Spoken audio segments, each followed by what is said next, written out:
اس زمین پر زندگی آسان نہیں ہے، مشکل ہے زندگی کے اندر کئی طرح کے مسائل ہیں۔ زندگی بالکل ایسے ہی ہے جیسے ایک دوڑ ہوتی ہے اور اس کے اندر بیریئرز ہوتے ہیں، اور وہ جو دوڑنے والا ہوتا ہے اس سے پھلانگ کر جاتا ہے، اور جیسے جیسے دوڑ آگے جاتی ہے وہ بیریئر ٹف ہوتے جاتے ہیں، لیکن ان کو پھلانگ کر، پنجابی میں جسے کہتے ہیں نا، انہیں تو ٹپ کے جانا پڑتا، اس کے اوپر سے پھلانگ کر جانا پڑتا۔ اس زندگی کے اندر ہم کس طرح سے آگے بڑھ سکتے ہیں، کئی بار ہمیں راہ دکھائی نہیں دیتی، لیکن خداوند کا کلام ہمیشہ سے اپنے لوگوں کی رہنمائی کرتا ہے۔ آج اس بات کے بارے میں بات کرنا چاہوں گا، یہ وہ کلام مقدس کا حصہ ہے جس نے ہمیشہ سے میری زندگی کے ہر طرح کے حالات کے اندر مجھے سنبھالا ہے اور مجھے قائم کیا ہے۔ اور اس سے بھی بڑھ کر بات یہ کہ جو خداوند نے مجھے بتائی ہے کہ اس کلام کے دوران خدا یہاں بیٹھے ہوئے بہت سارے بہن بھائیوں کو چھوئے گا، اور ایک عجیب کام آپ لوگوں کی زندگی کے اندر خداوند آج کرنے والا ہے۔ ہم بہت زیادہ دعا کرنے والے ہو سکتے ہیں، بہت زیادہ کلام پڑھنے والے، بہت زیادہ گیت گانے والے، لیکن اس کا مطلب یہ بھی نہیں ہے کہ ہم ہر بار ایمان میں کھڑے ہونے والے ہیں۔ ایمان میں کس طرح سے خداوند اپنے لوگوں کو آگے لے کر جاتا ہے، اور یاد رکھیے کہ خداوند کی مشینری ہمیشہ ایمان سے ایکٹیو ہوتی ہے۔ ہم بارہا اس بات کو پڑھتے ہیں کہ خداوند نے نئے عہد نامے میں بھی اور پرانے عہد نامے میں بھی ایمان پہ کھڑے ہونے والوں کو ہمیشہ پسند کیا ہے، اور ان کی یادگار ہمیشہ تک اس زمین پر قائم ہے، اور ان کے ساتھ خداوند نے عجیب کام کیے ہیں، نہ صرف بائبلی ایمانداروں کے ساتھ بلکہ ان ایمانداروں کے ساتھ بھی جو اس زمانے میں ہیں، جو آپ لوگ ہیں۔ خداوند بھی آپ کے ایمان کی عزت کرتا ہے اور ایمان کا جواب ہمیشہ دیتا ہے۔ ہم دیکھیں گے عبرانیوں کا خط اور اس کا 11واں باب اور اس کی آیت نمبر 17، 18 اور 19۔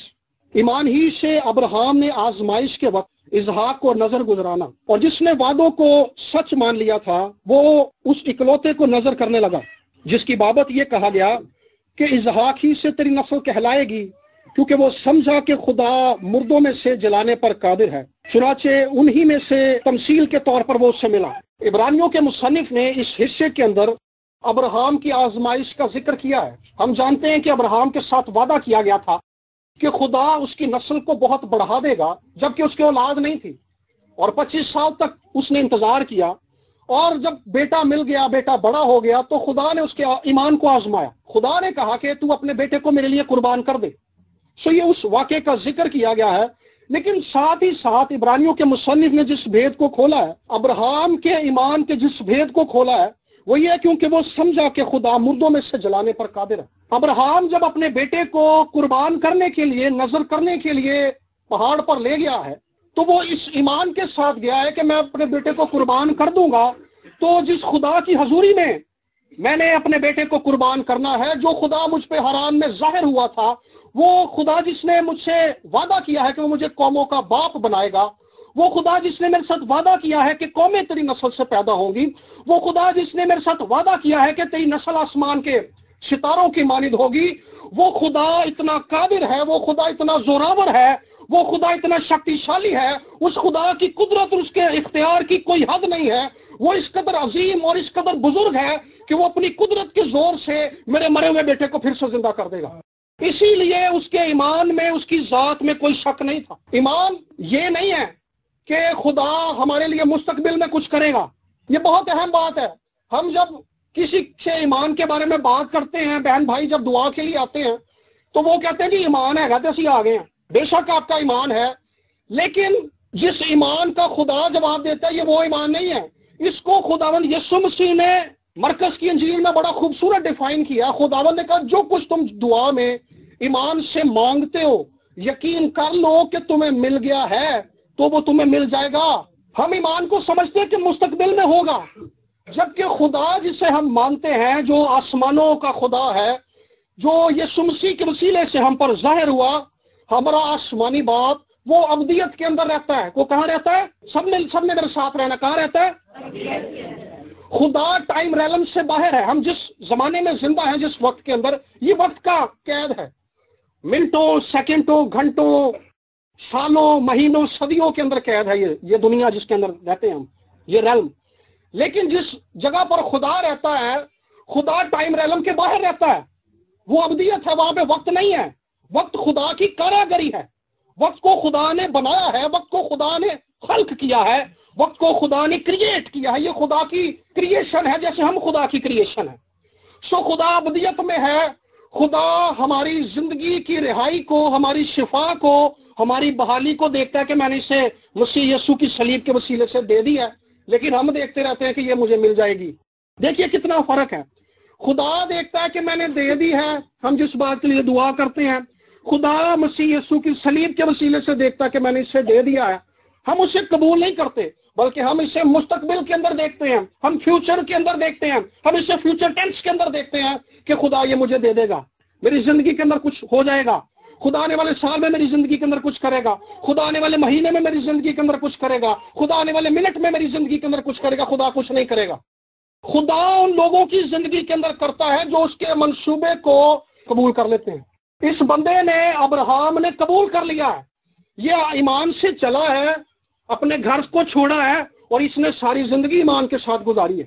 یہ جس مقام پر آیا ہے اس کے ایمان کو بائبل مقدس نے کھولا ہے، عبرانیوں کے مصنف نے کھولا ہے کہ خدا نے اس کے ایمان کو، جو اس کے اندر تھا، خدا تو جانتا تھا، لیکن خدا نے اس کے ایمان کی صداقت، اس کی مضبوطی اور اس کی سچائی کو زمانوں پر ظاہر کرنے کے لیے بائبل مقدس میں درج کروایا کہ وہ کس قدر بڑے ایمان کے ساتھ آیا تھا. اسی لیے وہ ایمانداروں کا باپ کہلایا.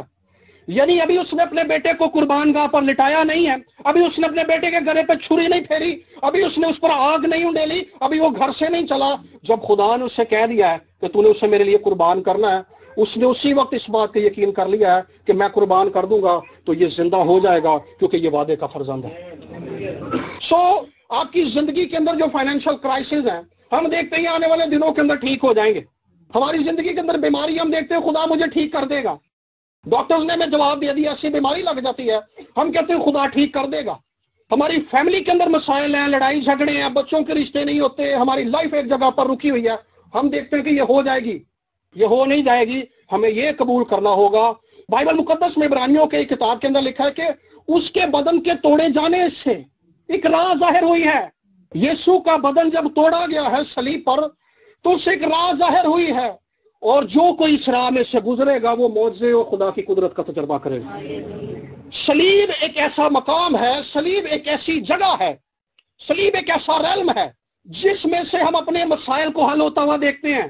ہم یہ نہیں دیکھتے خدا کر دے گا، بلکہ جب ہم صلیب کے پاس جاتے ہیں تو ہم خدا کی شکر گزاری کرنا شروع کر دیتے ہیں کہ خدا بے شک ڈاکٹر نے تو مجھے جواب دے دیا ہے، لیکن تیرے مار کھانے سے میں نے شفا پائی ہے. بے شک ہماری جاب نہیں ہے، بے شک ہمارے بچے بے روزگار ہیں، لیکن اس کے باوجود جب ہم صلیب کو دیکھتے ہیں تو ہمیں خدا کی بے پناہ قدرت دکھائی دیتی ہے، ہمیں خدا کی بے پناہ محبت دکھائی دیتی ہے، ہمیں خدا کی محبت کا زور، خدا کی محبت ابلتی ہوئی دکھائی دیتی ہے بنی نوع انسان کے لیے. اور جو کچھ خدا نے صلیب پر کر دیا ہے، جس نے بیٹا دینے سے دریغ نہ کیا، وہ باقی چیزوں کو بھی ہم سے باز نہ رکھے گا. جب ہم صلیب کو دیکھتے ہیں تو ہمیں ہمارے فائنینشیل کرائسس دور ہوتے ہوئے دکھائی دیتے ہیں، کیونکہ ہمیں مسیح میں اپنی بساط دکھائی دیتی ہے، ہمیں اپنی مسیح میں ایک نئی آئیڈینٹی دکھائی دیتی ہے، ہمیں مسیح میں اپنی نئی پہچان دکھائی دیتی ہے کہ ہم خدا کے بیٹے اور بیٹیاں. خدا بادشاہ ہے، خدا بحر و بر کا خالق اور مالک ہے، اس کے بیٹے بیٹیاں محتاج نہیں ہو سکتے. یسوع نے کہا تھا فکر نہ کرو. یسوع نے کیا کہا تھا؟ یہ ایک حکم ہے، یہ ایک حکم ہے. تو جو کوئی حکم توڑتا ہے وہ گناہ کرتا ہے. جب یسوع کہہ رہا فکر نہ کرو تو اس کا مطلب ہے جب ہم فکر کرتے ہیں، جب ہم ڈپریشن کے اندر چلے جاتے ہیں، ہم مایوسی کے اندر چلے جاتے ہیں، ہم نا امیدی کے اندر چلے جاتے ہیں، ہم گناہ میں دستے چلے جا رہے ہیں. جب ہم صلیب کو دیکھتے ہیں تو پھر ہم بجائے مانگنے کے خداوند کی شکر گزاری کرنا شروع کر دیتے ہیں کہ خداوند تو نے میرے لیے معجزہ کر دیا ہے، خداوند تو نے میری مالی حالت کو تبدیل کر دیا ہے، خداوند تو نے میرے جاب کی حالت کو تبدیل کر دیا ہے. وہاں پہ میری مخالفت ہے، وہاں پہ لوگ میرے مخالف ہیں، وہاں پہ میرے ترقی کے کوئی چانس نہیں ہے، لیکن تو نے صلیب کے وسیلے سے میرے لیے ایک نیا دروازہ کھول دیا، میں تیری شکر گزاری کرتا ہوں. جب بھی آپ اپنی زندگی کے اندر کوئی بھی ایماندار نا امید ہونے لگے تو صلیب کے پاس آئیے. صلیب انسانوں کے لیے، جہانوں کے لیے خدا کی طرف سے خدا کا حتمی فیصلہ ہے، خدا کی طرف سے ایک امید کی بحالی کی ایک کرن ہے جو خدا نے انسانوں کو دکھائی ہے کہ خدا صلیب کے وسیلے سے زمانوں کے لیے کام کرتا ہے. آئیے آج میں آپ کو اس بات کے لیے ابھارنا چاہوں گا. آپ جس بھی بات کے لیے اپنے آپ کو یہ سوچتے رہے ہیں کہ خدا مستقبل میں یہ کرے گا، آج ایمان سے قبول کر لیجئے کہ صلیب کے وسیلے سے خدا نے اس کو میری زندگی کے اندر کر دیا ہے. اس کے لیے شکر گزاری کیجئے. میری والدہ کو جب ہارٹ اٹیک ہوا لاسٹ ایئر تو ہم شوکت خانم لے کر گئے اور انہوں نے بتایا جی ہارٹ بیٹ کم ہو رہی ہے ان کی، تو آپ انہیں کارڈیالوجی لے جائیے. جب کارڈیالوجی لے کر جا رہے تھے تو میری امی اسٹریچر پر تھی، ہم ایمبولینس کے اندر تھے